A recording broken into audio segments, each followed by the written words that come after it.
আজকের গল্প পাল্টি ঘর। নীলমাধববাবু বিয়ে করেননি শুনে স্কুলের সেক্রেটারি অভয়বাবু আর বকাবকি করলেন না, শুধু বললেন একদিন যাব আপনাদের বাড়ি। ঘাড় নেড়ে সম্মতি জানিয়ে নীলমাধববাবু ক্লাসে চলে গেলেন। সত্যি অপরাধ হয়েছিল তার, প্রায় আধ ঘন্টা দেরি করে ফেলেছিলেন সেদিন স্কুলে পৌঁছাতে। অভয়বাবু হেড স্যারকে প্রশ্ন করলেন, কি ব্যাপার তারকবাবু, 40-এর ওপর বয়স, এখনও বিয়ে করেননি কেন ভদ্রলোক? ওর কথা বলবেন না স্যার, খ্যাপাটে মানুষ, বিদ্যাসাগর আর বিবেকানন্দের পাক্কা চেলা। এত সুন্দর পড়ায় স্যার, সময় পেলে আমি মাঝে মধ্যে ওর ক্লাসে গিয়ে বসে থাকি। আরও আশ্চর্য, আজ পর্যন্ত একটা ছেলের গায়ে হাতও তোলেনিও। তারকবাবুর কথা শুনে অপমানে আপন মনে ঘাড় নাড়তে নাড়তে চলে গেলেন অভয়বাবু। হালকা শীতের দিনে হঠাৎ মেঘের কান্নাকাটিতে স্কুল ফেরত নীলমাধববাবু এক কাশি মুড়ি মাখা নিয়ে তার 4 ছাত্রের সঙ্গে দাওয়ায় বসে খাচ্ছিলেন। এমন সময় বাগান পেরিয়ে পথে একটা কুচকুচে কালো মোটর গাড়ি এসে থামল। অপ্রত্যাশিত অভয়বাবু। কি যেন করা উচিত ভাবতে ভাবতে কিছুই ভেবে পেলেন না নীলমাধববাবু। ইতিমধ্যে তার কাছে চলে এলেন সেক্রেটারি সাহেব। জামার থেকে জলের ফোঁটা ঝরতে ঝরতে অভয়বাবু জিজ্ঞেস করলেন, এরা বুঝি আপনার প্রথম পক্ষের সন্তান? গর্হিত অপরাধ করে ফেললেন নীলমাধববাবু। ফিক করে হেসে ফেললেন সেক্রেটারি সাহেবের সামনে। তবু দোষ ধরলেন না অভয়বাবু। নীলমাধববাবু হা হা করে ওঠার আগে দাওয়াত মেঝেতে থেবড়ে বসে এক মুঠো মুড়ি তুলে নিলেন আশেপাশের 7টা স্কুলের সেক্রেটারি প্রবল প্রতাপ অভয়বাবু। মুড়ি চিবুতে চিবুতে প্রশ্ন করলেন, হাসলেন যে বড়? এরা আমার অনাত্মীয়, দুস্থ পরিবারের সন্তান স্যার। আরেক মুঠো মুড়ি মুখে পুড়তে পুড়তে অভয়বাবু বললেন, এদের সেবা যত্ন করা, স্কুলে পাঠানো, এইসব করতে গিয়ে বুঝতে পারছি আপনার দেরি হয় স্কুলে পৌঁছাতে। সে তো হতেই পারে, তবে কি না অনিয়মবর্তিতাতেও ভালো কথা নয়। তারপর এই যে আপনার ধুতি পাঞ্জাবি, এরও একটা ব্যাড এফেক্ট পড়ছে আপনার ছাত্রদের কচি মনে। কিন্তু আপনিই বা সময় দিয়ে ধৈর্য ধরে কাছাকাছি করবেন কখন? তাই বলি সংদর্শনের একটি মেয়েকে আশ্রয় দিন, পুণ্যও হবে, সেবাও পাবেন।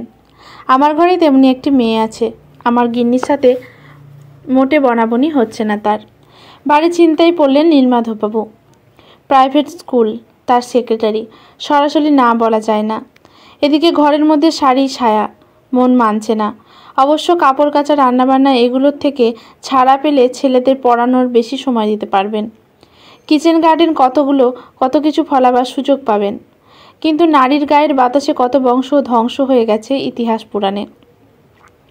ভয় করলেও সেক্রেটারিকে খুশি করার জন্য নীলমাধববাবু বললেন, তা আপনি যখন বলছেন স্যার। অভয়বাবু জানতেন তাকে ডিঙিয়ে যাবার সাহস এই তল্লাটের কোনো মাস্টারের হবে না। আরেক মুঠো মুড়ি তুলে নিয়ে উঠে দাঁড়ালেন তিনি। নীলমাধববাবুও উঠে দাঁড়ালেন। হাত জোর করে ভয়ে ভয়ে জিজ্ঞাসা করলেন, কত দিতে হবে স্যার তাকে? কিচ্ছু না, যা দেবার থোবার সব আমি দিয়ে দেব, আপনি শুধু একটু আশ্রয় দেবেন তাকে। আপনাকে ধন্যবাদ মাস্টারমশাই। ঘরে বড় অশান্তি হচ্ছিল তাকে নিয়ে। দূর সম্পর্কের আত্মীয়া আমার। তার মা মারা যাওয়ার সময় আমার ঘাড়ে চাপিয়ে গেছেন, ফেলতেও পারি না। এদিকে গিন্নি মোটেও সহ্য করতে পারছে না তাকে। তখনও বৃষ্টি থামেনি। ভিজতে ভিজতে চলে যেতে যেতে পিছনে ফিরে বলে গেলেন অভয়বাবু, কাল রবিবার, কালই নিয়ে আসবো বোনকে। পরের ঘরের মেয়ে এসে অগোছালো গৃহস্থালি দেখবে। সকাল থেকে 4 ক্ষুদে সহকারীকে নিয়ে নীলমাধববাবু যতটা পারলেন ঘরদোর গোছালেন। তারপর বাগানে নেমে গেলেন। উত্তুরে বাতাসে অসময়ের বৃষ্টির ফোঁটা গায়ে পড়ায় শিউরে উঠছে আমের চারা। মাথায় নীল প্লাস্টিকের ঢাকা দেওয়া নার্সারির শৌখিন গাছ। কষ্ট সহিষ্ণু হতে সময় লাগবে। তাকে শুনিয়ে নীলমাধববাবু বললেন, বড় হ, তোর ডালে দোলনা বেঁধে দেব। কে দুলবে সেই দোলনায় তখনও জানতেন না মাস্টারমশাই। শহরতলির একেবারে শেষ প্রান্তে 8 বিঘের মতো জমি নিয়ে নীলমাধববাবুর পৈতৃক 2 তলা বাড়ি। আজকাল এদিকেও প্রমোটারের গাড়ির যাতায়াত বেড়েছে, চিন্তাও বেড়েছে গৃহস্থের। অভয়বাবুর একটা হাত মাথায় থাকলে অবশ্য সেদিক থেকে নিশ্চিন্তি। তার বোনকে আশ্রয়চ্যুত করা সহজ হবে না। হর্ন বাজল গাড়ির। বোনের মাথায় ছাতা ধরে নেমে এলেন অভয়বাবু। বোঝা যাচ্ছে হেলা ফেলার বন্যা, অকালের বৃষ্টি। ভিজবেন না মাস্টারমশাই, আজ দাওয়ায় আগে থেকে কতগুলো বেতের মোড়া রাখা ছিল। অভয়বাবু নিজে একটাই বসে অন্য একটা দেখিয়ে বোনকে বললেন, বস। আপনিও বসুন মাস্টারমশাই। এই আমার বোন জানকী, বাবার খুড়তুতো বোনের মেয়ে। আমার পিসেমশাই ছিলেন আপনারই মতো এক স্কুলের মাস্টার, অত্যন্ত দৈবাধীন আদর্শবান এক মানুষ। মেয়ের বয়স বাড়ছে, তিনি নিশ্চিন্ত ওর বরকে দৈবই একদিন ঠেলে পাঠাবে সামনে। বউয়ের পরনে শাড়ি ছিঁড়েছে, দৈবই জুড়ে দেবে। মেয়ের বরকেও পাঠাই না দৈব, বউয়ের শাড়ি রিপু করে দেয় না। শুধুটুকু করে পিসেমশাইয়ের জীবন প্রদীপটা নিভিয়ে দিয়ে পথে এনে ছেড়ে দিল একদিন 32 বছরের এক অনুরা মেয়েকে আর তার সহায় সম্বলহীনা মাকে। আজ অতিথি সৎকারের জন্য আয়োজন করে রেখেছেন নীলমাধববাবু। তার ক্ষুদে সহকারীরা নির্দেশ মতো দুটো বাটি নিয়ে অতিথি দুজনের হাতে দিল। অভয়বাবু বললেন, ওরা তো এতটা করছে, এই যথেষ্ট। তুই তোর বাটিটা মাস্টারমশাইকে দিয়ে বাচ্চাগুলোকে নিয়ে রান্নাঘরে বসে খেয়ে আয়, আর সেই ফাঁকে ভাব করে নে ওদের সঙ্গে। বাহ, পাটালিটা বেশ। তা বুঝলেন মাস্টারমশাই?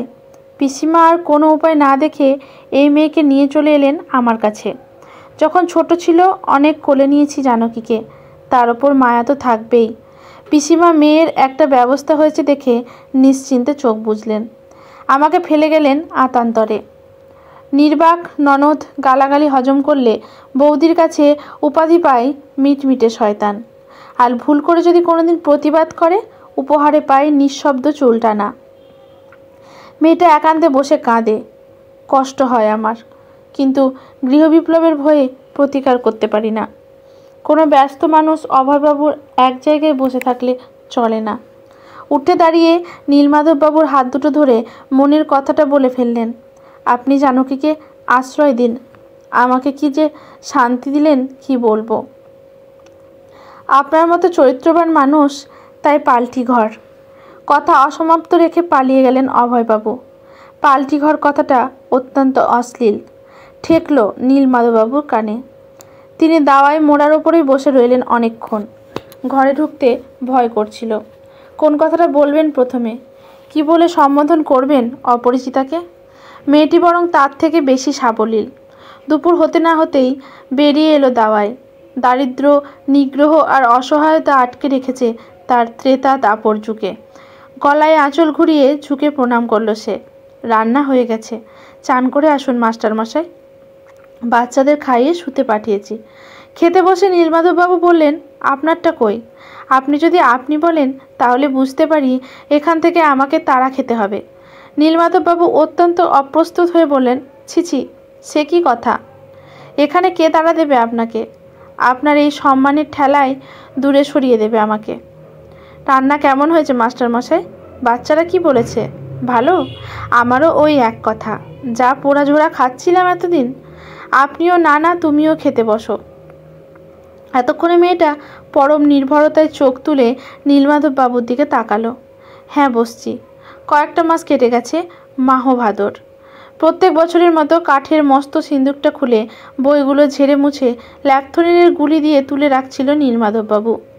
দাদুর দান, স্মৃতিও বটে সে স্নেহশীল মানুষটার, যদিও তার রুচির ওপর একটুও শ্রদ্ধা জাগেনি সূচিবায়ুগ্রস্ত মাস্টারমশাইয়ের। এটা কি বই? ছি, দুষ্যন্তর অপকর্মের ফলাও কাব্যি। বা হাতের তর্জনী আর বুড়ো আঙুলে আলগোছে তুলে বাক্সে ফেলতে যাচ্ছিল নীলমাধববাবু, জানকী এসে ছো মেরে কেড়ে নিল বইটা। অভিজ্ঞান শকুন্তলাম যেন পরম নিধি বুকে চেপে ধরল বইটা। আমি ভাবতাম থালাবাটি রাখা আছে সিন্ধুকে, এ তো মণিমাণিক্যে ঠাসা। আর আমার একা একা দুপুর কাটবার চিন্তা রইল না। তুমি এসব আগে পড়েছ, বুঝতে পারো। আমিও এক মাস্টারের ঘরের মেয়ে, যদিও বাবা আর্থিক অনটনে কলেজে পড়াতে পারেননি, কিন্তু নিজে অনেক কিছু শিখিয়েছেন আমাকে। বিশেষ করে সংস্কৃত সাহিত্য। আর তখন থেকে কালিদাস আমার প্রিয় কবি। বেশ তো, আজ থেকে এই সিন্দুক তোমার। গলায় আঁচল ঘুরিয়ে টিপ করে নীলমাধববাবুকে এক প্রণাম ঠুকলো জানকী। আজ পর্যন্ত এত ভালো উপহার কেউ দেয়নি আমাকে। সিন্দুক বন্ধ করে কী ভেবে যেন আবার ডালা দুটো খুলে কুমার সম্ভব বইটা নিজের জন্য বার করে রাখলেন নীলমাধববাবু। আর ততটা ব্রাত্য মনে হচ্ছে না কালিদাসকে। বর্ষায় সেতিয়ে যাওয়ার ঢাকের চামড়ায় তাপ দিচ্ছে ঢাকিরা। মাত্র কটা দিন বাকি পুজোর। অভয়বাবু বড় বড় অনেকগুলো প্যাকেট নিয়ে বোনের খবর নিতে এলেন। এই নে, এগুলো তোর। মাস্টার কোথায় গেলে? এইটা তোমার। আর এগুলো তোমাদের পুষ্যিদের জন্য। আমার জন্য আবার কেন? তুমি যে কি আমার উপকার করেছো মাস্টার। তোমার আশ্রয় না পেলে বোনটা আমার ভেসে যেত। দাঁড়াও দাদা, তোমাকে দেখাচ্ছি মাস্টারমশাই আমার জন্য কি সুন্দর দুটো শাড়ি কিনে এনেছেন। তোকে এখানে রেখে বড় নিশ্চিন্তে আছি রে বোন। মাস্টার লোকটা বড় ভালো রে। তার উপর পাল্টি ঘর। আজ পাল্টি ঘর শব্দবদ্ধ ততটা অপবিত্র কিংবা অশালীল মনে হলো না নীলমাধববাবুর। তবে জানকী পালিয়ে গেল। ভোরের দিকে বেশ একটা হিমেল হাওয়া বইতে শুরু করেছে আজকাল। বাইরে কোলাহল শুনে পাতলা চাদরটা গায়ে এক প্যাচ জড়িয়ে বসলেন নীলমাধববাবু। খোলা জানালা দিয়ে দেখা যাচ্ছে 4টে বাচ্চাকে নিয়ে হৈ হৈ করে শিউলি ফুল কুড়োচ্ছে জানকী। সাজি ভরে উপচে উঠছে ফুল, আর ছাপিয়ে পড়ছে মানুষগুলোর মুখ ভরা হাসি। এ দৃশ্য কালিদাসের চোখে পড়লে নির্ঘাত আরও একটা কাব্য যোগ হতো জগৎ সাহিত্যে। কোনো আধিক্য নেই, তবু সুন্দর। নারী ব্যতীত পৃথিবীর 80% সৌন্দর্য কমে যেত। নীলমাধববাবুর উঠে বসা চোখে পড়ছে জানকীর। আসছি গো মাস্টারমশাই, চা দিচ্ছি এক্ষুনি। এক এক করে অনেক নেশা ধরিয়ে দিচ্ছে জানকী। কালিদাসের নেশা, ধূপদুরস্ত জামা কাপড়ের নেশা, ভালো মন্দ খাবারের নেশা, সকাল বিকেল চায়ের নেশা। মেয়েটাকে কিছু মানা করতে আজকাল আর মন চায় না নীলমাধববাবুর। বড় কষ্টের জীবন কেটেছে, দেখুক একটু সুখের মুখ। কিন্তু কপাল যার অসুখের, তাকে সুখ কি দেওয়া যায়? রাম কি পেরেছিল আরেক জানকীকে সুখ দিতে? মহাষ্টমীর সকাল থেকে প্রচণ্ড জ্বর বাঁধল জানকী। জ্বর, কামার, ট্যাবলেট, কিছুতেই কমছে না জ্বর। প্রায় অচেতন অবস্থা। বাধ্য হয়ে ডাক্তার ডেকে নিয়ে এলেন নীলমাধববাবু। একটা ইঞ্জেকশন দিয়ে গেলেন ডাক্তার, আর বলে গেলেন ভালো করে গা স্পঞ্জ করে দিতে। বিপদে পড়লেন নীলমাধববাবু। কোথায় এখন পাবেন কাউকে? অনেক ভেবে ঠিক করলেন তিনি নিজেই স্পঞ্জ করে দেবেন জানকীর উত্তপ্ত দেহ। নারী দেহ স্পর্শ করলে সত্যি কি পাপ হয়? যদিই বা হয়, সুচিতার দোহাই দিয়ে চোখের সামনে একটা মানুষকে মরতেও তো দেওয়া যায় না। তাছাড়া জানকীর দাদার দেওয়া ব্ল্যাঙ্ক চেক তো হাতেই রয়েছে বলেই তো গেছেন তিনি। পাল্টি ঘর। আজকের গল্পটি এখানেই সমাপ্ত। গল্পটি লিখেছেন অলোক রায়। গল্পটি যদি আপনাদের ভালো লাগে, লেখকের প্রতি শ্রদ্ধা জানিয়ে একটি কমেন্ট করতে ভুলবেন না। লাইক শেয়ার করে পাশে থাকবেন। ইউটিউব থেকে দেখলে চ্যানেলটি সাবস্ক্রাইব করে বেল নোটিফিকেশনটি অল করে দেবেন। ফেসবুক থেকে দেখলে পেজটি ফলো করে রাখবেন। ধন্যবাদ।